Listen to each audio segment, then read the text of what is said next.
Hello दोस्तों, एक बार फिर बसनेट मूवी में आज की मूवी है बंजाई, जो आई थी 1983 में। तो चलते हैं सीधा मूवी में।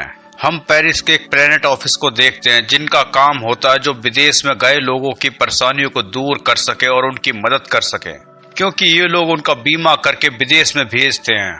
और इसी ऑफिस में असिस्टेंट के रूप में मिशेल को देखते हैं। तभी उसके पास एक क्लाइंट का फोन सहारा रेगिस्तान से आता है, जो बोलता मेरी कार में एक ऊंट ने टक्कर मार दी है, जिससे मेरा पहिया निकल गया है। इस पर मिशेल उसकी मदद करता हुआ एक पास के गैराज के बारे में बताता है कि वहां जाकर ठीक करा लो। मगर तभी उसके पास फिर से सहारा रेगिस्तान से फोन आता है और दूसरा क्लाइंट बोलता है कि मेरे ऊंट को किसी कार ने टक्कर मार दी है, जिससे वो अपंग हो गया, क्योंकि ये भी इनका क्लाइंट होता है। फिर मिशेल उसे वाट्स मील के बारे में बताता है कि वो तुम्हारे ऊंट की मदद करेंगे और उसके बारे में बताना शुरू करता है, जिस पर उसका क्लाइंट बोलता है कि मेरे पास लिखने के लिए कुछ भी नहीं है। इस पर मिशेल उससे बोलता है कि रेत पर अपनी उंगली से लिखो, जिससे वो गुस्सा होकर फोन रख देता है। उसके बाद हम इजाबेल को देखते हैं, जो मिशेल से मिलने उसके ऑफिस आती है। उसे देखकर मिशेल बोलता है तुम फिर से उड़ने कहाँ जा रही है, क्योंकि इजाबेल एयर होस्टेस होती है। मगर वो बोलती कि मैं बस आखिरी बार उड़ने जा रही हूँ, फिर उसके बाद मैं अपना काम छोड़ दूंगी और हम जल्दी ही शादी करेंगे, क्योंकि मिशेल को एयर होस्टेस की नौकरी ठीक नहीं लगती, क्योंकि उसमें जान का खतरा लगता है। मगर तभी मिशेल के क्लाइंट का फोन आता है, जो मुसीबत में था, जिसे सुनकर मिशेल इजाबेल से बोलता कि हमारे पास दिन भर में करीब 5000 कॉल से क्लाइंटों की आती हैं। किसी को बीमारी ने घेर लिया या किसी का एक्सीडेंट हो गया है। उसके बाद हम मिशेल को अपने घर में खाना खाते हुए देखते हैं, जहां उसकी माँ भी होती है। जहां मिशेल अपनी माँ को बोलता कि मैं इजाबेल से 25 तारीख को शादी कर रहा हूँ, जिस पर उसकी माँ बोलती कि शादी करने के लिए इतनी जल्दी क्या है। मिशेल बोलता है हमारी सगाई को 7 साल हो गए हैं, अब इससे जल्दी और क्या कर सकता हूँ मैं। फिर अगली सुबह मिशेल घर से ऑफिस जाने के लिए जाता है, मगर तभी रास्ते में उसे अपना एक पड़ोसी दिख जाता है, जो शायद कहीं घूमने जा रहे होते हैं। और तभी मिशेल उनके सामान उनको देखकर बोलता तुम कहीं बाहर जा रहे हो, जिस पर वो बोलते हैं हाँ। और मिशेल बोलना शुरू कर देता कि बहुत सारे लोगों का रास्ते में एक्सीडेंट हो जाता है, क्योंकि वो अपना सामान ठीक से नहीं रखते, और फिर वो मदद के लिए लोगों से उम्मीद करते हैं। और इस तरह अगर वो किसी दूसरे देश में उनके साथ कुछ ऐसी वैसी घटना हो जाए तो उनकी मदद कौन करेगा। और इस तरह मिशेल उन्हें बाहर जाने के खतरे से इतना डरा देता है कि वो मिशेल की बीमा का हिस्सा बन जाते हैं। उसके बाद मिशेल को एक ट्रैफिक जैम में देखते हैं, जहां जल्दीबाजी के चक्कर में मिशेल की कार सामने वाले की कार के हुक में फंस जाती है, जिससे वो कार मिशेल की कार को खींचते हुए चलती है। और इस तरह मिशेल को जाना था ऑफिस में, उस कार के चक्कर में वो एक पार्किंग लॉट में आ जाता है, जहां वो कार तो निकल जाती है मगर उसकी कार के 12 बज जाते हैं। उसके बाद हम ऑफिस में मिशेल के चचेरे भाई को देखते हैं, जो फिर से बीमा ट्रिप के लिए आता है। मगर मिशेल उससे बोलता कि तुम मेरी बीमा कंपनी का फायदा उठाते हो नकली बीमारी का नाटक करके। जबकि हम उधर इजाबेल को देखते हैं, जहां उसे अभी 6 उड़ानें और करनी होगी, तब जाकर वो रिजाइन दे सकती है। और ये बात इजाबेल अपनी दोस्त सोफिया को बताती है कि अगर मिशेल को पता चलेगा कि मुझे भी 6 उड़ानें और करनी होगी तो वो बहुत गुस्सा करेगा। मगर सोफिया बोलती कि उसे बताने की जरूरत क्या है। फिर हम मिशेल के भाई को देखते हैं, जो मिशेल से फायदा उठाकर अपना बीमा फिर से करवा लेता है। फिर उससे बीमे के पैसे उधार मांगता है, मगर मिशेल बोलता है इस बार कोई धोखेबाजी नहीं होनी चाहिए। उसके बाद इजाबेल मिशेल को फोन करती कि तुमको मुझे डिनर के लिए लेने आना होगा, जबकि मिशेल बोलता मुझे एक क्लाइंट को लेने एयरपोर्ट जाना, उसके बाद मैं उसे लेकर तुम्हारे पास आता हूँ। फिर हम एयरपोर्ट पर मिशेल को देखते हैं, जिसका क्लाइंट एक कुत्ता होता है और उसे घर छोड़ना होता है। फिर मिशेल उसे अपनी कार में बैठा लेता है, जबकि वो कुत्ता इतना भूखा होता है कि वो अपना चमड़े का मांस ही खा जाता है, जिसे देखकर मिशेल डरता है। फिर वो अपनी कार एक जगह रोककर इजाबेल को लेने जाता है, जबकि वो कुत्ता अंदर से लॉक लगाकर हॉर्न बजाने लग जाता है। और ये सुनकर मिशेल भागता हुआ आता है, मगर दरवाजा अंदर से लॉक होता है। और इस तरह वहां लोगों की भीड़ लग जाती है। मगर तभी वो कुत्ता कार की छत फाड़कर बाहर निकल जाता है। मगर तभी वहां पुलिस की एक गाड़ी आती है, जिससे मिशेल कुत्ते को उसमें डाल देता है, जिससे पुलिस वाले उसे पकड़ लेते हैं। मगर जैसे ही इजाबेल उसे छुड़वाने आती है, वैसे एक पुलिस वाला उसे धक्का देता है, जिस पर वो उसे मारने लग जाती है। और इस तरह वो दोनों पुलिस स्टेशन आ जाते हैं, जहां इजाबेल मिशेल से बोलती कि मैंने एयर होस्टेस की नौकरी छोड़ दी है और अब मैं सोफे की एजेंसी में काम करूंगी। जबकि अगले दिन इजाबेल की लंदन की फ्लाइट होती है। फिर वो सोफिया को एक फोन नंबर देती है कि अगर मिशेल का फोन आए तो बात करवा देना, जब तक मैं 5 बजे तक वापस आ ही जाऊंगी। फिर हम ट्यूनिसिया के अस्पताल में देखते हैं, जहां मिशेल के पड़ोसी का एक्सीडेंट हो गया था, जिसमें दोनों हस्बैंड वाइफ के काफी चोट लगी होती है। जिस पर वो बोलता है कि मैंने बिना बीमा के हजारों मील की यात्रा कर ली, मगर उस मूर्ख ने जैसे ही हमारा बीमा करा और हमारा एक्सीडेंट हो गया। फिर वो बोलता है कि मेरे बेटे को उससे घर ले जाओ जहां वो मिशेल की माँ के साथ रहेगा जब तक हम ठीक होकर ना आ जाएं। और फिर मिशेल का बॉस उसे वहां उसके बेटे को लेने भेजता है, मगर मिशेल ने आज तक हवाई जहाज का सफर नहीं करा था और उसे उड़ने से बहुत डर भी लगता है, मगर बॉस के कहने पर उसे जाना ही पड़ता है। और जैसे ही प्लेन उड़ने वाला होता है वैसे ही मिशेल की हालत भी पतली होती जाती है, मगर तभी उसके बगल वाली बुढ़िया उसे खाने को नशीली गोली देती है जिससे उसे नींद आ जाए और डरने की जरूरत भी ना पड़े। मगर मिशेल को ज्यादा ही गोली खा लेता है जिससे उसे भयंकर नींद आ जाती है और उसे पता भी नहीं चलता कि वो वहां पहुंच गया, जिससे एक आदमी उठाता है, जिससे वो जल्दीबाजी करने लग जाता है, जिससे वो प्लेन में सीढ़ी लगने से पहले ही उतर जाता है, जिससे वो गिर जाता है, मगर लगेज होने के चक्कर में वो बच जाता है। फिर वो एयरपोर्ट पर एक आदमी से मिलता है जो उसे उनके पास ले जाएगा, मगर उसे बहुत नींद आ रही होती है जिससे वो वहां पहुंचते ही गिर जाता है। फिर वो अस्पताल की सीढ़ी चढ़ते हुए थक जाता है, जिससे वो एक मरीज की ऑक्सीजन लेना शुरू कर देता है, मगर तभी नर्स आकर रोक देती है, मगर उस नशे की गोली की वजह से वो बहुत हंसता ही रहता है और वो उसी हालत में उनके पास जाता है और उनका लड़का ले आता है। मगर बाहर आकर मिशेल बोलता है कि गाड़ी मैं चलाऊंगा और फिर वो तेजी चलाता है जिससे पीछे वाला आदमी रास्ते में ही गिर जाता है। फिर रास्ते में एक फोन वो देखकर सोफिया के जरिए इजाबेल से बात करता है मिशेल, जहां वो दोनों एक दूसरे झूठ बोलते कि इस टाइम वो कहां पर हैं। तब मिशेल इजाबेल को बताता है कि 7:30 बजे हमें एक अपार्टमेंट देखने जाना है। फिर मिशेल बाहर देखता है कि वहां एक ऊंट उल्टी सीधी हरकत कर रहा होता है, जिसकी आवाज इजाबेल को सुनाता और बोलता कि ये देखो मेरा ऑफिस का एक आदमी कैसी आवाज निकाल रहा है।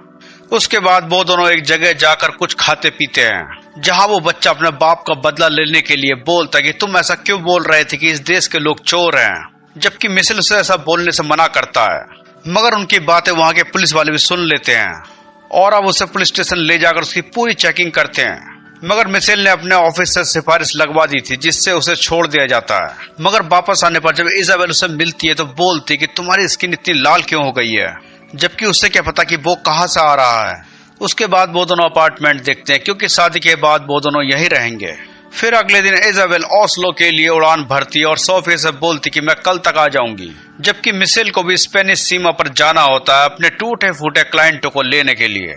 फिर उनको देखकर मिशेल बोलता कि हमेशा सावधानी रखो, तुमने अपनी छुट्टियों के लिए बहुत महंगा भुगतान करा है मेरे गरीब दोस्तों, क्या तुमसे घर नहीं रुका जाता, क्यों मरने दूसरे देश जाते हो।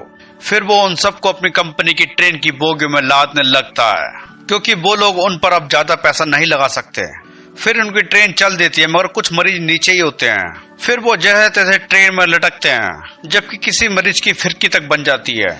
उसके बाद मिशेल को फिर से एक जगह जाना पड़ता है, मगर वो मना करता है कि आज 5 बजे मुझे अपनी शादी के लोन के लिए मीटिंग करनी है, जहां इजाबेल ने एक कंपनी से बात कर रखी है, मगर उससे बोला जाता है कि तुम 5 बजे से पहले वापस आ जाओगे। और उसकी हालत प्लेन में एक बार फिर खराब हो जाती है। तभी उसे एक आदमी बोलता है कि न्यूयॉर्क एक गैंगस्टर इलाका है जहां काले लोग गोरे लोगों की चटनी बना देते हैं और सब ड्रग्स लेते हैं और लूटपाट करते हैं। जिस पर मिशेल बोलता है मेरा सिर्फ 3 घंटे का काम है, जिस पर वो आदमी बोलता है मरने के लिए 3 सेकंड ही बहुत है।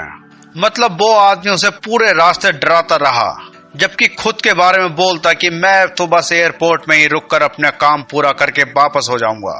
और फिर वहां पहुंचते मिशेल को हर एक काला आदमी खतरनाक लगने लग जाता है। फिर वो एक टैक्सी लेता है जहां उसे जाना होता है, मगर मिशेल टैक्सी वाले को देखकर घबरा जाता है। फिर वो वहां टूटे फूटे मकानों की हालत देखकर बोलता कि यहाँ पहले कभी युद्ध हुआ था क्या, जिस पर वो टैक्सी वाला बोलता ये तो आपसी बमबारी में कल रात हुआ था, जिसे सुनकर वो जल्दी जल्दी चलने को बोलता है। मगर तभी एक जगह गड्ढे के झटके से कार का इंजन बाहर निकल जाता है, जिससे मिशेल को अकेले ही जाना पड़ता है। मगर अचानक एक बिल्ली को देखकर वो डर जाता है, जबकि वहां ऐसा माहौल होता है जैसे वहां कर्फ्यू लगा और वो अकेला ही भटक रहा हो। मगर तभी एक बंदे को 2 बंदे गोली मारते हुए वहां आ जाते हैं, जिसे देखकर मिशेल डर के मारे छिपता है। मगर तभी उसे पकड़ लेते हैं क्योंकि वो एक फिल्म की शूटिंग के दौरान सेट पर आ गया था। उसके बाद वो उनसे अस्पताल के बारे में पूछता और चल देता है, मगर रास्ते में उसे कुछ बदमाश बाकी में मिल जाते हैं, जिसे देखकर मिशेल भागता, मगर वो लोग उसे पकड़ लेते हैं और उसके सारे कपड़े फाड़ देते हैं, मगर उसके पास कुछ नहीं होता। फिर उसके पास उसी बंदे का एड्रेस होता है, जिसे देखकर वो लोग बोलते कि तुम फ्रैंक को जानते हो, जो कि एक खिलाड़ी होता है। इस पर मिशेल बोलता कि वो मेरा दोस्त है और वो लोग भी फ्रैंक के दीवाने होते हैं। फिर वो लोग मिशेल को अपने कपड़े पहना देते हैं। उसके बाद वो लोग उन्हें छोड़ने एयरपोर्ट आ जाते हैं, जबकि मिशेल प्लेन के अंदर उसी आदमी को देखता है जो टूटा फूटा होता है। इस पर मिशेल बोलता कि किसी काले आदमी ने तुम्हारी ये हालत करी है, और वो बहुत मायूसी से बोलता कि एयरपोर्ट पर गोरे लोगों ने मेरी ये हालत करी है। उसके बाद मिशेल जल्दी जल्दी लोन के लिए कंपनी में जाता है, जबकि कंपनी का मैनेजर इजाबेल से बोलता कि हम लोन एक व्यवहारिक आदमी को ही देते हैं जो देखने में सभ्य हो और लगे कि वो लोन चुका सकता है। इस पर इजाबेल बोलती कि ये सारी खूबियां मिशेल के अंदर पहले से ही हैं, जबकि मिशेल जल्दीबाजी उनके ऑफिस में जाता है, मगर तभी उसका जूता सीढ़ी पे फंस जाता है, जिससे वो डायरेक्ट उनके कमरे में आ जाता है। फिर इजाबेल धीरे से बोलती कि यही मेरे पति हैं जिन्हें लोन चाहिए, जबकि मैनेजर उसे देखते ही रह जाता है। उसके बाद वो दोनों वहां चल देते हैं, क्योंकि अब उनको लोन तो मिलने वाला था नहीं। बाहर आकर मिशेल इजाबेल को समझाता कि ये मेरे कपड़े नहीं है, बल्कि ये मार्शल की कारस्तानी जो मेरा ऑफिस का दोस्त है। उसके बाद मिशेल को एक बार फिर से अफ्रीका जाना पड़ता, मगर इस बार उसके साथ ऑफिस की एक करोल नाम की औरत भी होती है। फिर वो एक एम्बुलेंस लेकर अस्पताल पहुंच जाते हैं, जिसे आर्मी वालों ने कवर कर रखा होता है, क्योंकि जिसके लिए वो आए हुए हैं वो एक आतंकियों का लीडर होता है। और मिशेल उसे किसी तरह खिड़की से निकाल कर अपने साथ ले जाता है। फिर वो लीडर अपने इलाके में उन्हें लेकर आ जाता है, जहां उसके सारे साथी मिलकर उन आर्मी वालों पर हमला कर देते हैं, जिससे वो सबको मार देते हैं और वहां के मालिक बन जाते हैं। मगर मिशेल को वहां के मच्छरों ने खूब काटा, जिसके वजह से उसके फोड़े निकल गए थे। और फिर घर आकर इजाबेल जब उसे देखती है तो वो डर के मारे बेहोश हो जाती है, क्योंकि तब तक मिशेल के चेहरे का नक्शा बदल चुका होता है। और जब मिशेल अपने आप को देखता है तो वो भी बेहोश हो जाता है। और जबकि अगली सुबह ऑफिस में आकर सबको अपनी कहानी सुनाता है, क्योंकि तब तक वो ठीक हो चुका होता है। और सबसे बोलता कि अब मैं कभी बाहर नहीं जाऊंगा, भले ही मेरी नौकरी चली जाए। अब हम हांगकांग में देखते हैं, जहां मिशेल का चचेरा भाई होता है, जहां एक आदमी लड़की से बोलता है कि मुझे यहाँ कोई भी फ्रांस का बीमा वाला आदमी नहीं दिखना चाहिए जिसका बीमा प्लेनेट कंपनी ने करा हो, जो कि मिशेल की कंपनी होती है। फिर वही आदमी जिसने ये सब करने को बोला था वो सीधा मिशेल के ऑफिस में फोन करता है, जिसे उसी कंपनी का एक आदमी फोन उठाता है जिसका नाम रॉबर्ट होता है। और वो उससे बोलता है कि बंजाई ऑपरेशन अब शुरू होता है, मतलब कुछ घटने वाला होता है।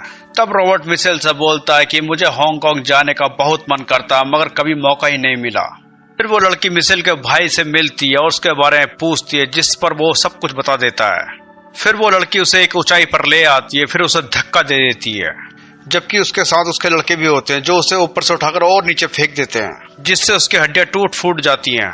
और फिर वहां का डॉक्टर मिशेल के भाई की खबर उनको बताता है कि उसे यहाँ से ले जाओ, जिसे सुनकर मिशेल खुशी से ये बात रॉबर्ट को बताता कि तुम करोल के साथ हांगकांग जा रहे हो। जबकि इजाबेल की शादी की खुशी में एक पार्टी हो रही होती है, जो कि 2 दिन बाद मिशेल से होने वाली है, मगर अब उसे लास्ट बार अपनी उड़ान भरनी है, जो कि हांगकांग की होती है। जबकि उधर रॉबर्ट और करोल हांगकांग जाने की तैयारी करते हैं, जहां रॉबर्ट ऑक्सीजन और एक गद्दा मिशेल के भाई के लिए रखता है। मगर एयरपोर्ट पहुंचकर रॉबर्ट एक सामान ढोने वाली गाड़ी से टकरा जाता है, जिससे वो बेहोश हो जाता है। और अब मिशेल को उसके बदले करोल के साथ जाना पड़ता है। जबकि हांगकांग पहुंचकर इजाबेल और बाकी एयर होस्टेस घूमते हैं, क्योंकि उनके पास लौटने का काफी टाइम होता है। फिर वो एक जगह मिशेल और इजाबेल एक दूसरे को देख लेते हैं, मगर दोनों ये सोचते हैं कि शायद ये धोखा है। उसके बाद वो दोनों अस्पताल आ जाते हैं, जबकि 2 जने उनके गद्दे को ले जाते हैं जो रोबोट ने रखा था। और फिर वो लोग उसमें से ड्रग्स निकालते हैं जो रोबोट ने उसमें रखा था।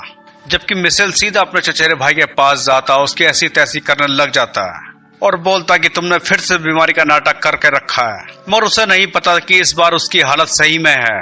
उसके बाद डॉक्टर मिशेल से बोलता कि आधे पैसे अभी रख लो, बाकी पैसे जब तुम जाओगे तब मिल जाएंगे। मिशेल कुछ समझ नहीं पाता और उसे रख लेता है, मगर डॉक्टर मिशेल के ऊपर नजर रखने के लिए बोल देता है। जबकि मिशेल और करोल भी एक जादू का खेल देखने के लिए एक जगह आ जाते हैं, और जादूगर के बुलाने पर मिशेल उसके पास चला जाता है, जहां जादूगर उसे गायब कर देता है। मगर तभी वहां इजाबेल भी अपने साथियों के साथ आ जाती है, और वो मिशेल को कहीं से निकलते और गायब होते हुए देखती है। उसे अब भी यही लगता है कि वो सिर्फ उसका धोखा है, और वो वहां से चली जाती है। जबकि मिशेल वापस करोल के पास आ जाता है। फिर इजाबेल उसके दोस्त वहां फोटो खिंचवाते हैं, मगर बाहर निकलने पर उनके साथी उन्हें बाहर लेकर चल देते हैं। उसके बाद मिशेल भी वहां आकर फोटो खिंचवाता है, और सिक्का डालने पर इजाबेल की फोटो उसे मिलती है। उसे कुछ समझ में नहीं आता और सोचता है कि ये धोखा, जिसे लेकर वो चल देता है। और उसके जाने के बाद इजाबेल भी फोटो लेने आती है, और उसके साथ भी वैसा ही होता है जो मिशेल के साथ हुआ था। और फिर अपना भ्रम मिटाने के लिए मिशेल को फोन करती और पूछती कि तुम कहाँ हो, जिस पर मिशेल बोलता कि मैं पेरिस में हूँ। फिर वो इजाबेल से यही सवाल करता है, जिस पर वो भी बोलती कि मैं भी पेरिस में हूँ। जबकि हम उधर देखते हैं जो उस बैग से ड्रग्स निकाल कर कुछ और भर देते हैं, फिर हम मिशेल और करोल को देखते हैं जो एक बोट में मजे ले रहे होते हैं, मगर तभी मिशेल इजाबेल को दिख जाती है जिसको वो रोकता है। जबकि मिशेल की सच्चाई जानकर इजाबेल भागती है उससे और बोलती कि तुमने मुझे धोखा दिया। इस पर मिशेल भी इजाबेल से बोलता कि तुमने भी तो मुझसे झूठ बोला था, मगर मिशेल उसे जल्दी मना लेता और फिर वो सब डॉक्टर के पास आ जाते हैं। फिर हम उधर उसी आदमी को देखते हैं जिसने पेरिस से रोबोट के जरिए ड्रग्स मंगवाई थी, और उसके साथ एक आदमी और भी होता है जो उसी ड्रग्स के चक्कर में होता है और उसने अपने आदमी वहां भेज दिए थे। जबकि गलती से वही ड्रग्स वाला बैग के ऊपर मिशेल का भाई लेटा होता है और वो गुंडे उस बैग पर हुक अटका देते हैं। जबकि मिशेल के आने पर गुंडे बोट चला देते हैं, जिससे मिशेल का भाई के साथ खुद मिशेल भी नीचे पानी में गिर जाता है और उस बोट के साथ खींचते जाते हैं। मगर तभी वहां पुलिस वाले आ जाते हैं जिससे वो गुंडे वहां से भाग जाते हैं और मिशेल अपने बारे में बता देता है कि मैं एक बीमा कंपनी में काम करता हूं और हम अपने मरीज को लेने यहाँ आए थे। उसके बाद वो सब प्लेन में बैठ कर पेरिस की ओर रवाना हो जाते हैं, मगर तभी मिशेल के भाई के गद्दे से ड्रग के दाने नीचे गिरने लगते हैं जो स्टीम बनकर सीधा पायलट के मास्क से निकलता है और पायलट उसे सूंघ लेता है और फिर जोर से बंजाई चिल्लाता है, क्योंकि युद्ध में बंजाई शब्द जापानी लोगों के लिए उत्साहित शब्द था जिसे बोलने से उनके अंदर एक हिम्मत सी आ जाती थी। और फिर वो पायलट नशे में सोचने लगता कि वो कोई जंग में है और फिर वो लोगों का सामान बम समझकर नीचे गिराने लग जाता है। उसके बाद वो जहाज को एक नेवी के शिप के ऊपर लैंड करवा देता है जिससे वो टकरा जाता है और समंदर में गिर जाता है। उसके बाद वो सब एक लाइफ बोट में होते हैं जहां मिशेल बोलता कमाल की बात है कि आज 25 तारीख है जहां हमारी शादी होने वाली थी, मगर तभी वहां एक पादरी होता है जो बोलता कि मैं तुम्हारी शादी करवा दूंगा। फिर वही बोट पर उन दोनों की शादी हो जाती है जिस पर वो दोनों खुशी के मारे पानी में गिर जाते हैं। तो इसी के साथ आज की मूवी खत्म होती है। प्लीज चैनल को लाइक और सब्सक्राइब और बेल आइकन प्रेस जरूर करें ताकि हमारी आगे की वीडियो आपके पास पहुंचती रहे। तब तक के लिए गुड बाय।